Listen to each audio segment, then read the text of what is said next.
Jen. I'm a veterinary technician, and today I'm going to show you how to administer insulin injections at home to your pet.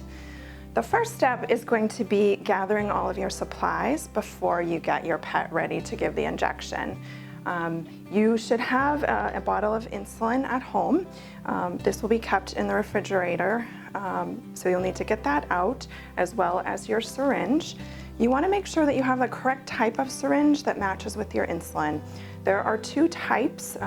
There's a U40, which means there are 40 units per milliliter, and a U100, which means 100 units per milliliter. It's very important that you use the correct type of syringe with the correct type of insulin for your pet. If you're unsure that you have the correct supplies, make sure you check with your veterinarian. When you get your insulin out of the refrigerator, you want to make sure that you handle it with care. It is a delicate molecule and can be damaged and be less effective if you handle it roughly or if it's left out of the refrigerator. So when you get your insulin out, you may notice that some of the medicine has settled down to the bottom of the bottle.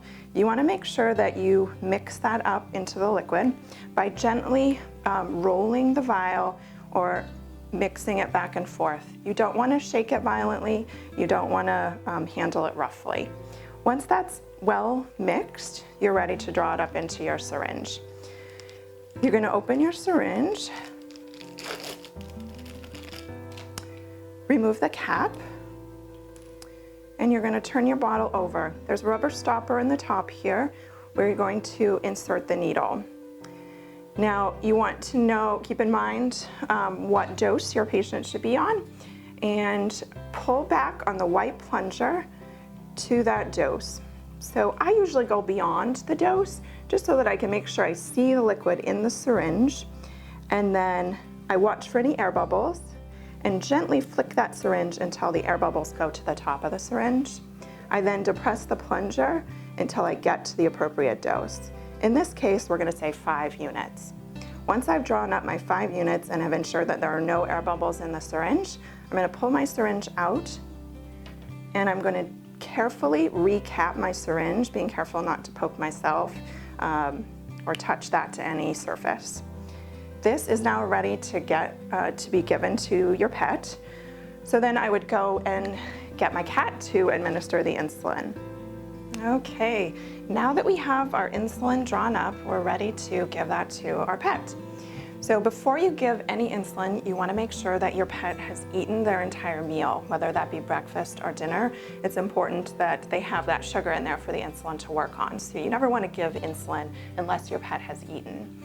So when you're ready, make sure that they've eaten. You want to get them nice and relaxed. We usually give the insulin in the loose skin over their shoulder blades in this region. We try to avoid going in the same spot every time. You can alternate shoulder blades, go in the middle, but try not to go in the same spot every time to avoid developing some scar tissue. When you're ready to give it, you're going to want to pick up the skin away from the muscle and tissue underneath, make a little tent, and I usually will make that tent with my left hand because I'm right hand dominant, and I will hold the insulin syringe in my right hand. Now, I'm going to make that little tent, and I'm going to put the needle right into this little pocket in the skin here. So I'm going to take my cap off of my syringe, and keeping my finger off of the plunger, I'm going to put that needle right into that little pocket. Once the needle is in there, I will depress the plunger and inject the insulin. All right, once you've administered your insulin injection, you want to make sure that you dispose of the sharp needle into a proper sharps container so that it doesn't go into your trash. So you should ask your veterinarian or pharmacist for a biohazard container to dispose of your needles. If there's any question of whether or not your pet got the insulin, say he moved, or you're not sure if you got fully into the skin, you never want to administer another injection. You would want to wait until the next one is due to avoid accidentally overdosing your pet on insulin. And that's how you administer insulin to your pet at home.